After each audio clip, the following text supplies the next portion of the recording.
নমস্কার, এক্সামিনেশনের আরও একটি নতুন ভিডিওতে তোমাদের সবাইকে স্বাগত। মক টেস্ট সিরিজের 8 নম্বর ভিডিও। মক টেস্টগুলি তোমাদের কম্পিটিটিভ এক্সামের জন্য খুবই গুরুত্বপূর্ণ। তো চলো দেরি না করে প্রশ্নে আসা যাক। আজকের প্রথম প্রশ্ন, একটি ওজোন অণু কয়টি অক্সিজেন পরমাণু দিয়ে গঠিত? এটা সঠিক উত্তর হয়ে যাবে অপশন সি 3, কারণ আমরা এই ওজোন কী করে লিখি O3, তার মানে অক্সিজেন 3টি রয়েছে এর মধ্যে। ওজোন লেয়ার পৃথিবীর স্ট্র্যাটোস্ফিয়ারে উপস্থিত। এই ওজোন লেয়ার করে কি, এই সূর্যের ইউভি রশ্মিকে পৃথিবীর পৃষ্ঠে পৌঁছাতে বাধা দেয়। আর যদি পৌঁছে যায় এই ইউভি রশ্মি তাহলে কি হবে, বা অতিবেগুনি রশ্মি, তাহলে মানুষের ত্বকে ক্যান্সার সৃষ্টি করবে। কোন ক্যান্সার? মেলানোমা। এই ওজোন আর পটাশিয়াম ক্লোরেট হচ্ছে অক্সিডাইজিং এজেন্টের উদাহরণ, ঠিক আছে। আর ওজোনের ব্যবহার কোথায় হয়? জৈব এবং মাইক্রোবিয়াল দূষণ শেষ করতে ব্যবহার করা হয়। আর এই ওজোন স্তরের ক্ষতির জন্য কোন দুটি গ্যাস দায়ী? সেটা হয়ে যাবে ক্লোরোফ্লোরোকার্বন CFC এবং হ্যালোন। চলো পরের প্রশ্ন দেখব। দ্বিতীয় প্রশ্ন, আমরা পর্যায় সারণীতে শ্রেণীর নিচে গেলে কি হবে? এই দেখো, এই যে শ্রেণী, এর নিচে যদি আমরা যাই তাহলে কি হবে? এটা সঠিক উত্তর হয়ে যাবে অপশান সি, কক্ষের সংখ্যা বেড়ে যাবে। কারণ আমরা জানি এই উপরে যেটা আছে সেটাই হিলিয়াম। হিলিয়াম মানে কি, যে হিলিয়ামের এই একটা কক্ষপথে একটা শুধু ইলেকট্রন। আর তারপর যদি আমরা নিচে যাই, নিচে গেলে আমরা কি পাবো? নিচে গেলে যেমন এখানে আছে লিথিয়াম, ঠিক আছে। লিথিয়ামের কক্ষে আমরা কি পাবো? প্রথমে এখানে দুটো থাকবে আর তারপরেরটাই আরও একটা থাকবে। হ্যাঁ, চলো পরের প্রশ্ন দেখব। ক্লোরোফিলের মধ্যে কোন ধাতু রয়েছে? সঠিক উত্তর হয়ে যাবে অপশন ডি, ম্যাগনেসিয়াম। ক্লোরোফিল কোথায় কোথায় পাওয়া যায়? এক তো উদ্ভিদ, দ্বিতীয় শৈবাল এবং তৃতীয় সাইনোব্যাকটেরিয়ায়। ক্লোরোফিল হচ্ছে একটি সবুজ সালোক সংশ্লেষকারী রঞ্জক পদার্থ। সালোক সংশ্লেষে কি হয়? এই উদ্ভিদ তার খাদ্য সৌরশক্তিকে রাসায়নিক শক্তিতে রূপান্তরিত করে তৈরি করে, এবং এই রাসায়নিক শক্তি সঞ্চয় কিভাবে হয়? সেটা শর্করা রূপে সঞ্চয় হয়।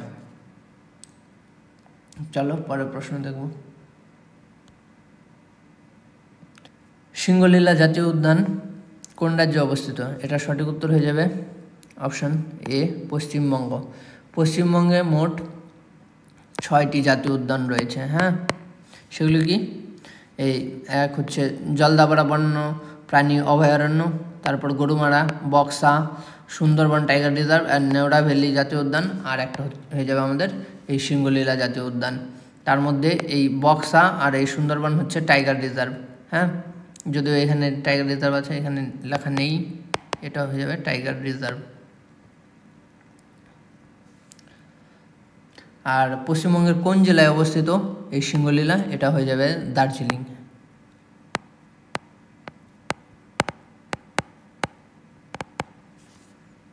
চলো পরের প্রশ্ন নেব। ভারতের সুপ্রিম কোর্ট কবে প্রতিষ্ঠিত হয়?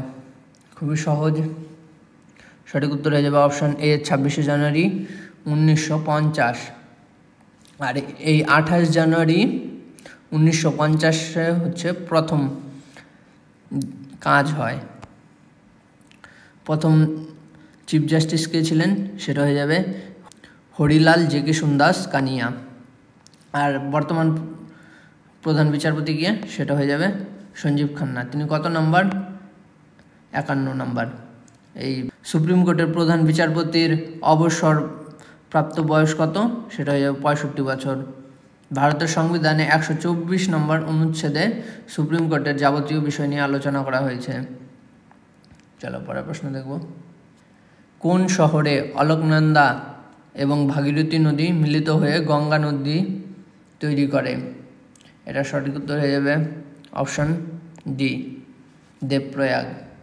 এই প্রয়াগ কথার অর্থ হচ্ছে যেখানে দুটি নদী মিলিত হয় এমন 5টি প্রয়াগ রয়েছে। সেগুলো কি? প্রথম হচ্ছে বিষ্ণুপ্রয়াগ, অলকনন্দা ও ধলি গঙ্গা মিলিত হয় এখানে। দ্বিতীয় নন্দপ্রয়াগ, নন্দাকিনী এবং অলকনন্দা মিলিত হয়। তৃতীয় হচ্ছে কর্ণপ্রয়াগ, যেখানে অলকনন্দা ও পিণ্ডা নদী মিলিত হয়। চতুর্থ রুদ্রপ্রয়াগ, অলকনন্দা ও মন্দাকিনী নদী। আর 5 নম্বর হচ্ছে দেবপ্রয়াগ, এই অলকনন্দা আর ভাগীরথী। আর এই রুদ্রপ্রয়াগে হচ্ছে বিখ্যাত কেদারনাথ মন্দির, এটি রুদ্রপ্রয়াগ জেলায় অবস্থিত। চলো পরের প্রশ্ন দেখব। 7 নম্বর প্রশ্ন, টিপু সুলতানের সর্বশেষ পরাজয় কার হাতে হয়েছিল? এটা সঠিক উত্তর হয়ে যাবে অপশন এ, লর্ড ওয়েলেসলি। নিম্নলিখিতদের মধ্যে কে মৌর্য রাজবংশের ছিলেন না? তো সঠিক উত্তর কি হয়ে যাবে? সঠিক উত্তর হয়ে যাবে অপশন সি, খারবেলা। তিনি কোন বংশের ছিলেন? তিনি ছিলেন মহা মেঘবাহন। হ্যাঁ,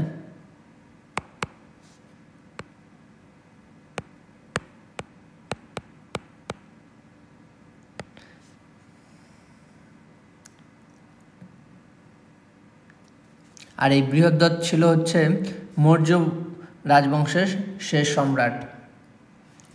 আর এই বিন্দুসার যে, ইনি হচ্ছে এই অশোকের বাবা।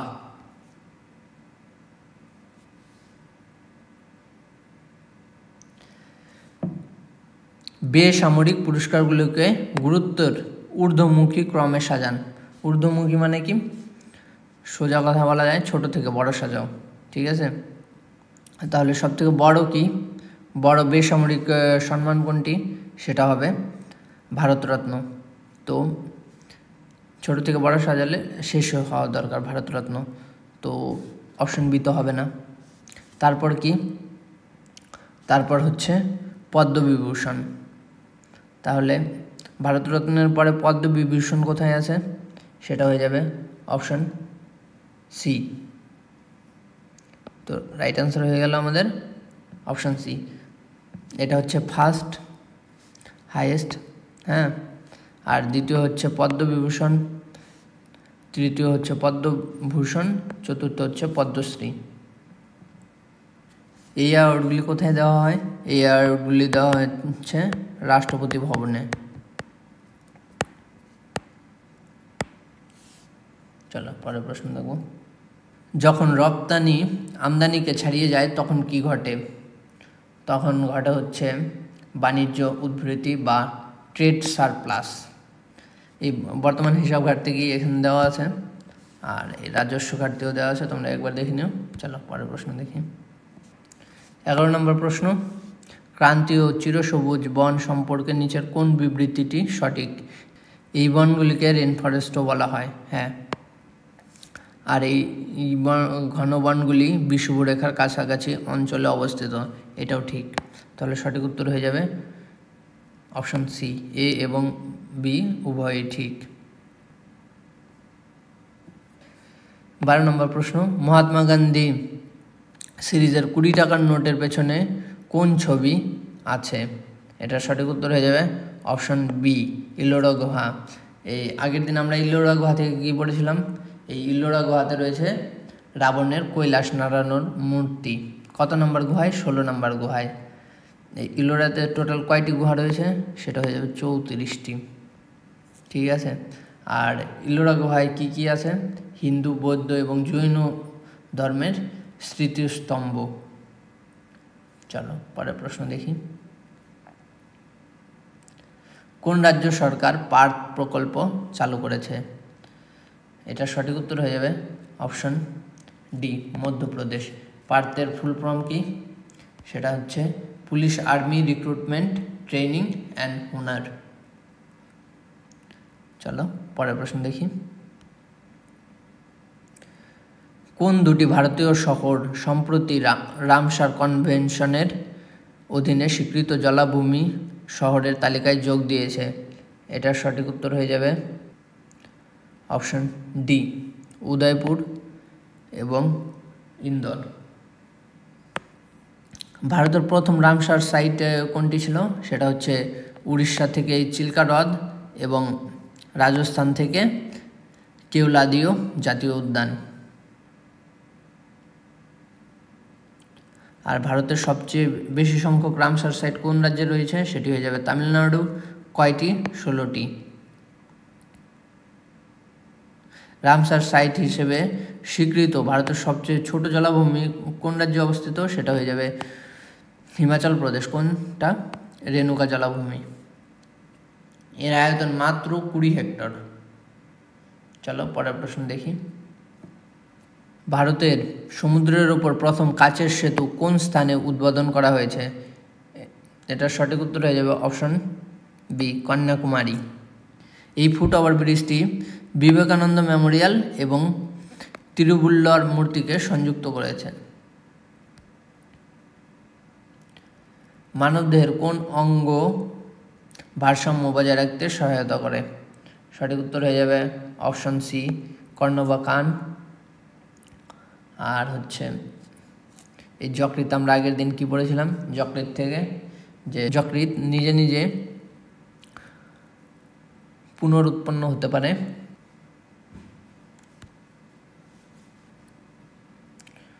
সতেরো নম্বর প্রশ্ন, 1577 সালে গুরু রামদাস কোন স্থানটি প্রতিষ্ঠা করেছিলেন? এটার সঠিক উত্তর হয়ে যাবে অপশন বি অমৃতসর।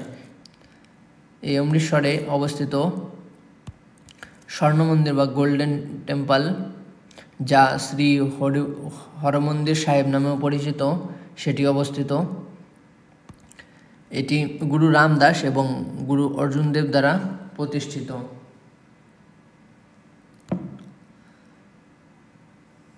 আঠারো নম্বর প্রশ্ন, 1951 সালের প্রথম সংবিধান সংশোধনী আইন দ্বারা নিম্নলিখিত কোন তফসিলটি সংবিধানে যুক্ত করা হয়েছিল? এটা সঠিক উত্তর হয়ে যাবে অপশন বি নবম। ভারতের মানচিত্রে উত্তর দিক থেকে ঘড়ির কাঁটার দিকে সাজানো হলে প্রদত্ত বিকল্পগুলির মধ্যে কোনটি নিম্নলিখিত স্থানগুলির একটি যৌক্তিক ক্রম হবে? কী কী দেওয়া আছে? লাদাখ, গোয়া, পন্ডুচেরি, পাঞ্জাব আর উড়িষ্যা। আচ্ছা, উত্তর দিক মানে কেমন? এই যে এমন নর্থ, সাউথ, ইস্ট আর ওয়েস্ট। আর ভারতের ম্যাপ কেমন? এখানে গুজরাট হয়ে গেল, এই দিক থেকে একটু এইভাবে এমন গিয়ে কিছুটা এমন। হ্যাঁ, তাহলে লাদাখ কোথায় আছে? লাদাখ আমাদের প্রথমে এই জায়গাটায়, এই জায়গাটা হচ্ছে আমাদের লাদাখ, ঠিক আছে। আর দ্বিতীয় হচ্ছে কোথায়? গোয়া হচ্ছে এখানে, এটা হচ্ছে গোয়া, এটা লাদাখ। আর পুডুচেরি হবে এখানে। হ্যাঁ, আর পাঞ্জাব হবে আমাদের এখানে। আর উড়িষ্যা আমাদের এখানে। তাহলে কি হবে? হওয়া দরকার এমন যে লাদাখ, উড়িষ্যা, পন্ডুচেরি, তারপর গোয়া আর পাঞ্জাব 4 নাম্বার। তার মানে 4 নাম্বার কোনটাই লাস্টে? 4 নাম্বার হচ্ছে দুটোতে লাস্টে আছে, তাহলে এই দুটোর মধ্যে একটা হবে। আর তার আগে কি আছে? তার আগে এদিকে আছে গোয়া 2 নম্বর, 4 আর 2, তার মানে অপশন সি 4 নম্বরে কিছু না আমাদের। তাহলে এমন হবে যে লাদাখ পাবো আমরা, তারপরে উড়িষ্যা 5 নম্বর, 3 নম্বরে পুডুচেরি, তারপর 2 নম্বরে গোয়া, তারপর পাঞ্জাব। চলো ঠিক আছে।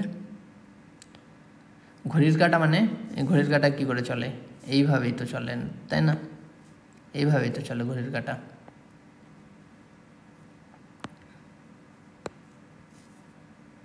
চলো পরের প্রশ্ন দেখো। 20 নম্বর প্রশ্ন, পাইরোলুসাইট নিচের কোন ধাতুর আকরিক? এটা খুবই সহজ, সঠিক উত্তর হয়ে যাবে ম্যাঙ্গানিজ, কারণ ম্যাঙ্গানিজের একটি আকরিক, সেটা হচ্ছে পাইরোলুসাইট। 21 নম্বর প্রশ্ন, কোন ঘটনার প্রতিবাদে 1919 সালে রবীন্দ্রনাথ ঠাকুর নাইট উপাধি ত্যাগ করেন? সঠিক উত্তর হয়ে যাবে জালিয়ানওয়ালাবাগ হত্যাকাণ্ড। কততে? 13 এপ্রিল 1919 সালে। এই ঘটনার প্রতিবাদে মহাত্মা গান্ধী নিজে কায়সার-ই-হিন্দ উপাধি ত্যাগ করেছিলেন, যেটার প্রকৃত অর্থ হচ্ছে ভারতের সম্রাট। কে দিয়েছিলেন মহাত্মা গান্ধীকে এই উপাধি? এটা হচ্ছে রানী ভিক্টোরিয়া। সাধারণ কোষগুলিতে ডিএনএ থেকে আরএনএতে বংশগতি তথ্য প্রবাহের প্রক্রিয়াকে কি বলা হয়? সেটি সঠিক উত্তর হয়ে যাবে অপশন বি, প্রতিলিপি। ডিএনএ ফুল ফর্ম কি? Deoxyribonucleic acid. আর আরএনএর রাইবোনিউক্লিক অ্যাসিড। ডিএনএ আরএনএ থেকে আমরা কি পড়েছিলাম যে ভাইরাসের মধ্যে যে কোনো একটি থাকে, হয়তো সেটা ডিএনএ হবে আর নয়তো আরএনএ। ঠিক আছে, চলো পরের প্রশ্ন দেখব। 23 নম্বর প্রশ্ন, সূর্য এবং পৃথিবীর মধ্যে ন্যূনতম দূরত্ব কোন দিনে হয়? সেটা হয়ে যাবে অপশন ডি, 3রা জানুয়ারি। এটাকে কি বলা হয়? অনুসুর অবস্থান। হ্যাঁ, অনুসুর অবস্থান। আর সব থেকে দূরে কবে হয়? সেটা হচ্ছে 4 জুলাই। সেটাকে কি বলে? অপসুর অবস্থান। অপসুর অবস্থান। নিম্নলিখিতদের মধ্যে কে দিল্লির প্রথম সুলতান ছিলেন যিনি নিজেকে জিল-ই-ইলাহি হিসেবে শৈলী করেছিলেন?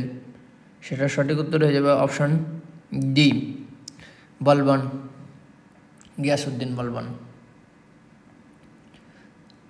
25 নম্বর প্রশ্ন, নিম্নলিখিত কোন প্রতিষ্ঠানটি ভারতের পুঁজিবাজার নিয়ন্ত্রণ করে না? এটা সঠিক উত্তর হয়ে যাবে অপশন ডি, IRDAI। এর ফুল ফর্ম কি? Insurance regulatory and development authority of India. RBI এর ফুল ফর্ম কি? Reserve bank of India. এর সদর দপ্তর কোথায়? মুম্বাই। আগে কোথায় ছিল? সেটা ছিল কলকাতাতে। কত সালে সেটা স্থানান্তরিত হয়? সেটা হয়ে যাবে 1937 সালে। SEBI, security exchange board of India. চলো পরের প্রশ্ন দেখব। ভারতের জাতীয় কংগ্রেসের কোন অধিবেশনে বন্দে মাতরম প্রথম গাওয়া হয়েছিল? সেটা সঠিক উত্তর হয়ে যাবে অপশন সি, 1896 সালে। এই 1896 সালে কোথায় হয়? কলকাতাতে। বন্দে মাতরম 1882 সালে প্রকাশিত আনন্দমঠ থেকে নেওয়া। আনন্দমঠ কার লেখা? বঙ্কিমচন্দ্র চট্টোপাধ্যায়ের। বন্দে মাতরম প্রথম গিয়েছিলেন কে? রবীন্দ্রনাথ ঠাকুর। 1896 সালে এম রহমতুল্লাহ সায়নী ছিলেন সভাপতি,